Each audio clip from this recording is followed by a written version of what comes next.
Bienvenue dans le débat. Aujourd'hui, on explore une fonction si intime, si automatique, qu'on l'oublie presque complètement. Alors qu'elle nous accompagne en fait de notre tout premier cri à notre dernier souffle. On va plonger dans les concepts fascinants du texte « Respirer pour mieux vivre ». Et ce n'est pas juste un manuel de biologie, c'est une véritable exploration de la respiration comme un pont entre notre corps physique, notre esprit et notre énergie vitale. Absolument. L'auteur part d'un constat qui résonne avec nous tous, je pense, dans notre société moderne avec la pression, les écrans, l'anxiété ambiante. Notre souffle naturel s'est littéralement atrophié. Ouais, complètement. Cette respiration ample et profonde qu'ont les bébés, elle s'est transformée chez l'adulte en une respiration courte. Elle est coincée tout en haut de la poitrine. On est coupé de notre propre vitalité. Mais là où l'analyse devient vraiment intéressante, c'est quand on regarde les solutions qui sont proposées pour retrouver cette connexion. C'est exactement là que se situe le cœur de notre discussion aujourd'hui. Pour atteindre cette paix intérieure, cette transformation dont parle l'ouvrage, est-ce que nous devons manipuler et contrôler activement notre souffle avec des techniques précises ou bien adopter une posture d'observation pure et passive. Voilà, sans jamais chercher à modifier quoi que ce soit. Pour ma part, je vais soutenir que la modification volontaire et mécanique du souffle est absolument indispensable. C'est la seule façon de briser les blocages physiologiques et mentaux de l'être humain. Et de mon côté, j'aborde la question sous un angle assez différent. Je soutiendrai que la véritable libération provient de l'observation neutre du souffle tel qu'il est, qu'à manipuler sa respiration n'est au fond qu'une ruse de plus de notre ego pour garder le contrôle. Entrons tout de suite dans la mécanique du corps si vous voulez bien. L'homme moderne est coincé dans ce qu'on appelle le mode combat ou fuite. Notre système nerveux sympathique... Notre pédale d'accélérateur, en somme. C'est ça, la pédale d'accélérateur est enfoncée en permanence à cause des réunions, des notifications, du stress financier.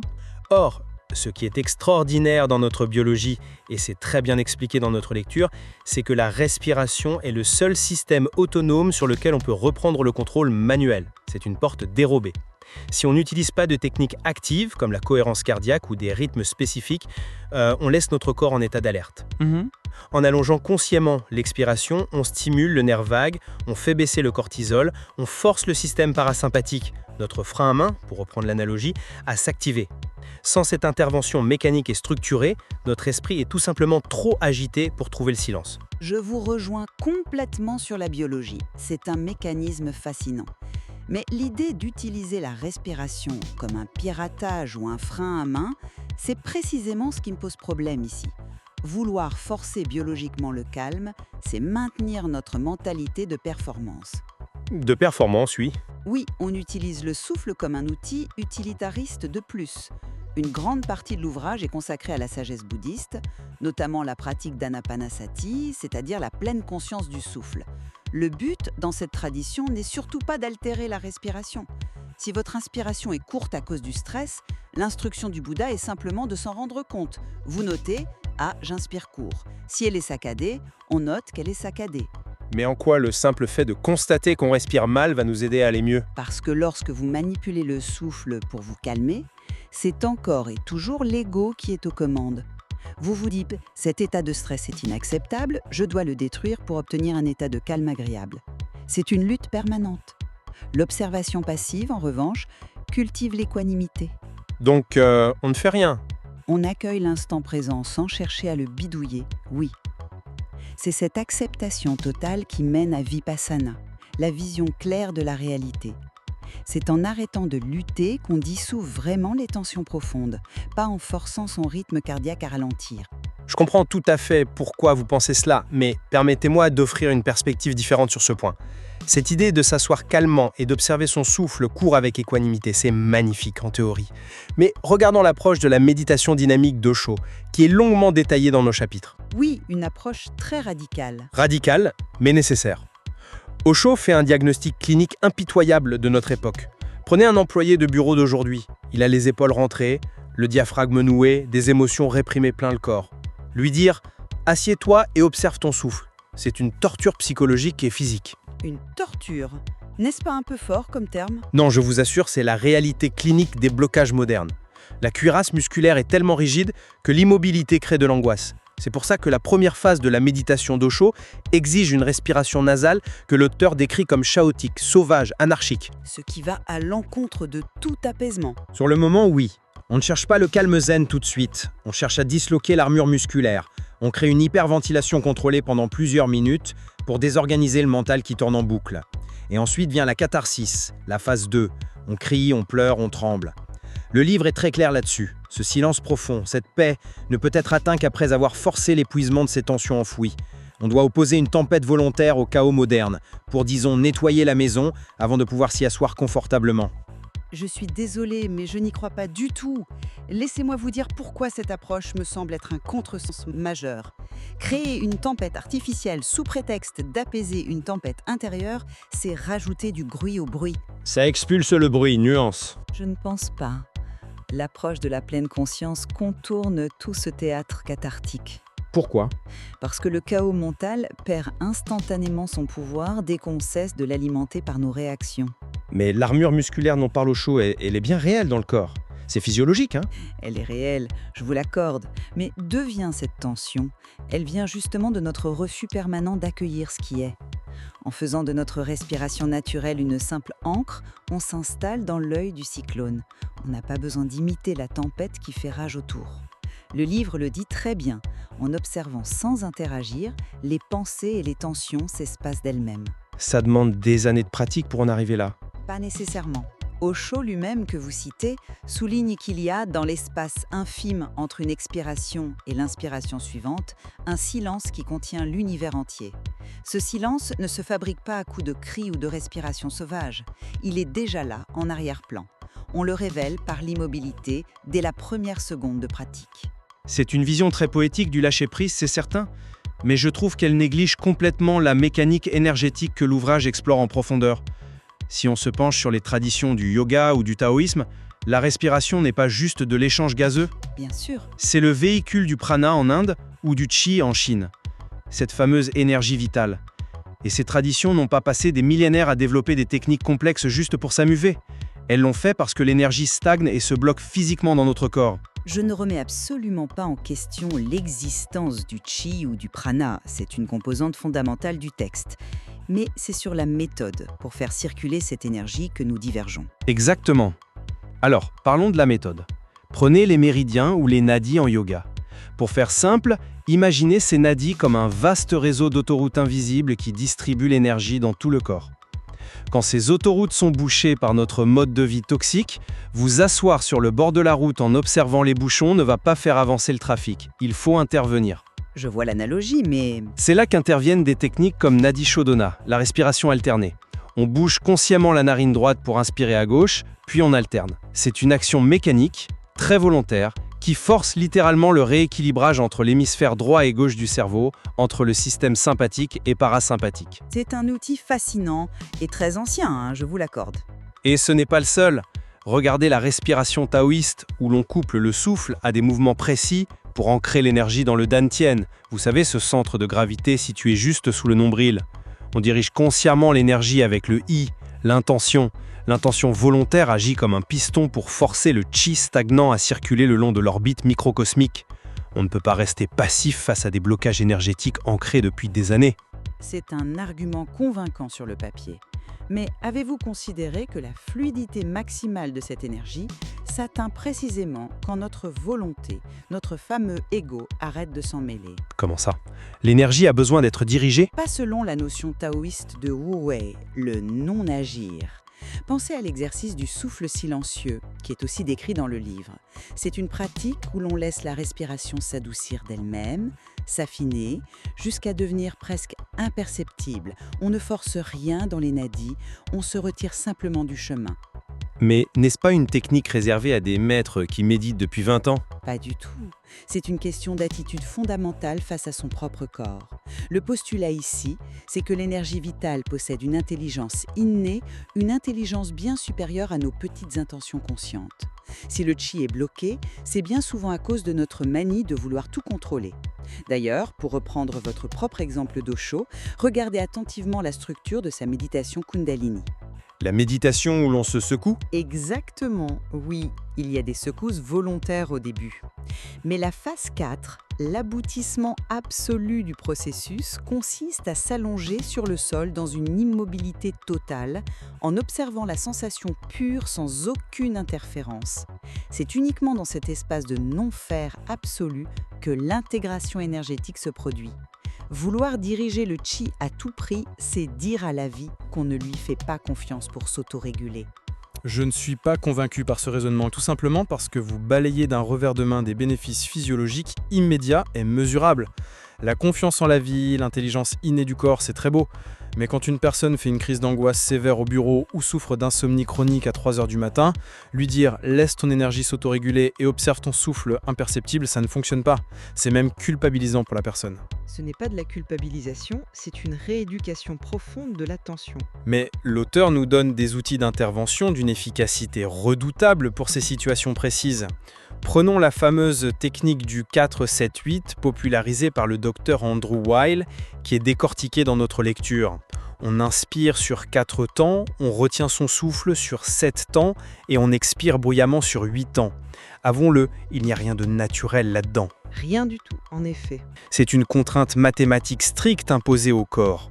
Et pourtant, en allongeant cette expiration sur 8 ans, on pirate la physiologie. On indique physiquement aux barorécepteurs et au cerveau que le danger est passé.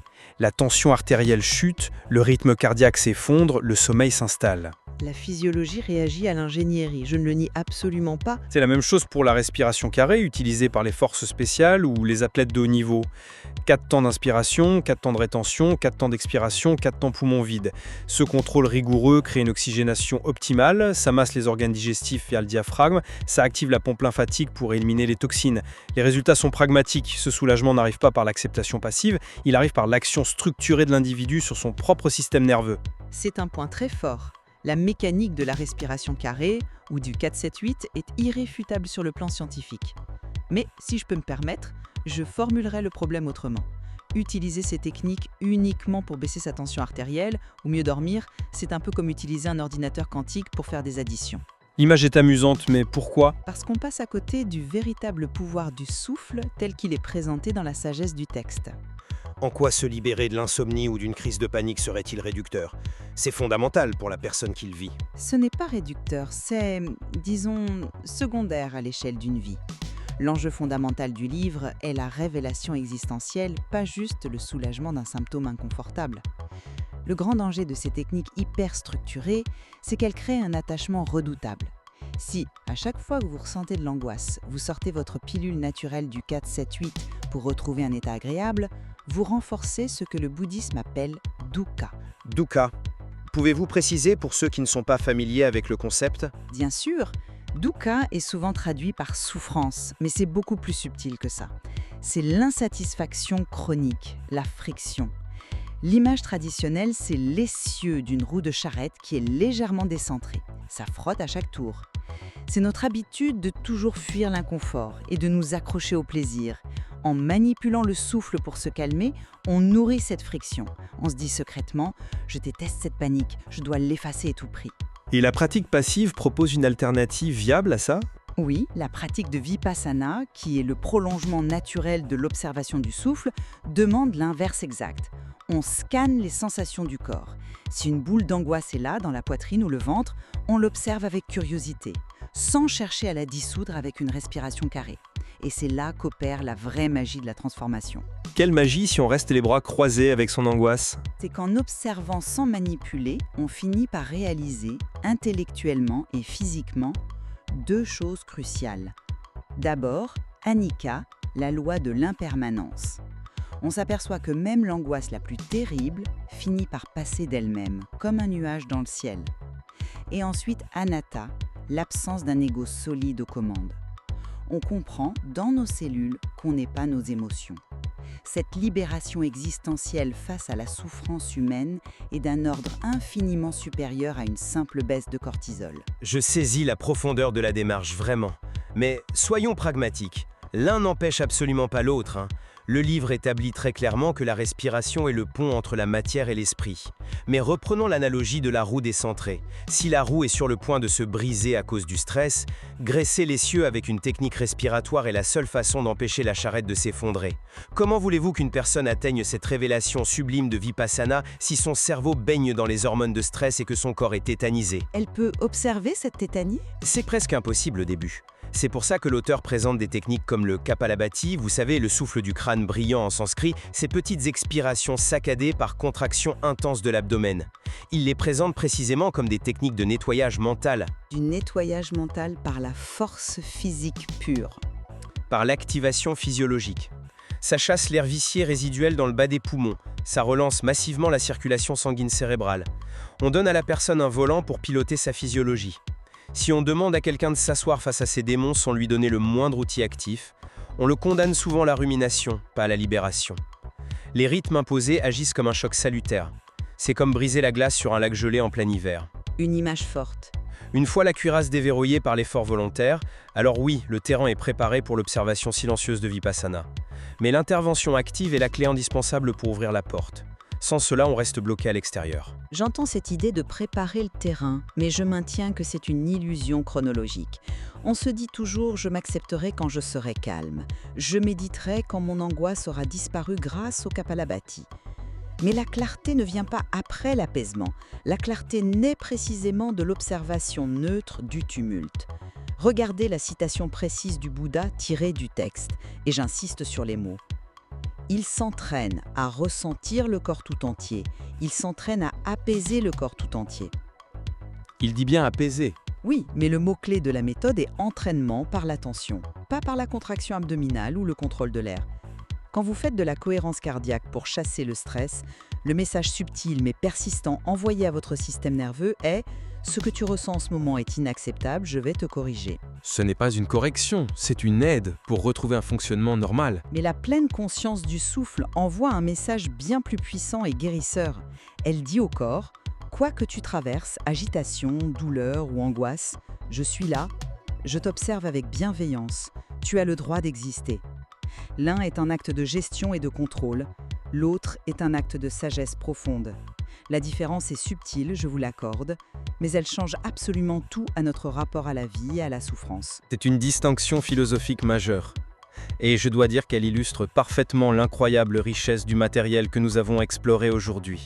Si je devais synthétiser ma perspective après cet échange, je dirais que face à un monde moderne qui a complètement déréglé notre biologie, les techniques de respiration structurée, actives et volontaires sont des outils incontournables. Que ce soit pour réguler notre système nerveux en temps réel avec le 4-7-8 ou pour briser nos armures émotionnelles avec des rythmes chaotiques, utiliser consciemment notre souffle est la réponse la plus directe et pragmatique pour retrouver notre équilibre perdu. C'est une position très cohérente. Et pour ma part, cette discussion me conforte dans l'idée que la voie la plus profonde reste celle du non-agir. Observer son souffle de manière équanime et passive, c'est refuser de tomber dans le piège sans fin du contrôle permanent. C'est par cette simple présence à ce qui est, sans chercher à manipuler notre rythme pour fuir l'inconfort, que nous apprenons la véritable nature de la réalité et la sagesse du lâcher-prise. Mais au-delà de ce désaccord fascinant sur la méthode, parce qu'il y a un vrai débat sur le comment, je pense que nous nous retrouvons totalement sur le diagnostic posé par l'auteur. L'oubli de notre propre respiration est bien la cause première de notre déconnexion contemporaine. Entièrement d'accord. Le texte nous prouve de manière indéniable que ce simple flux d'air, cette chose qu'on fait 20 000 fois par jour sans y penser, est le pont ultime entre notre biologie cellulaire et notre conscience. C'est une réalité incontournable, quelle que soit la façon dont on décide de l'aborder en pratique. L'ouvrage recèle d'ailleurs encore tellement de nuances sur cette dualité entre l'action dirigée et le silence observateur qu'il nous faudrait des heures pour tout explorer. C'est bien vrai. Et c'est d'ailleurs ce qui rend ce sujet si captivant. Nous n'allons pas déclarer qu'une méthode est supérieure à l'autre aujourd'hui. L'exploration de son propre souffle est l'une des expériences les plus intimes qui soient. Nous laissons donc le soin à nos auditeurs d'expérimenter par eux-mêmes en s'appuyant sur les connaissances du texte. Que vous choisissiez d'utiliser votre respiration comme un levier puissant pour piloter votre physiologie ou comme un miroir silencieux pour observer la vie se déployer en vous, merci d'avoir partagé ce moment de réflexion avec nous. Continuez à explorer ces concepts et surtout, N'oubliez pas de respirer.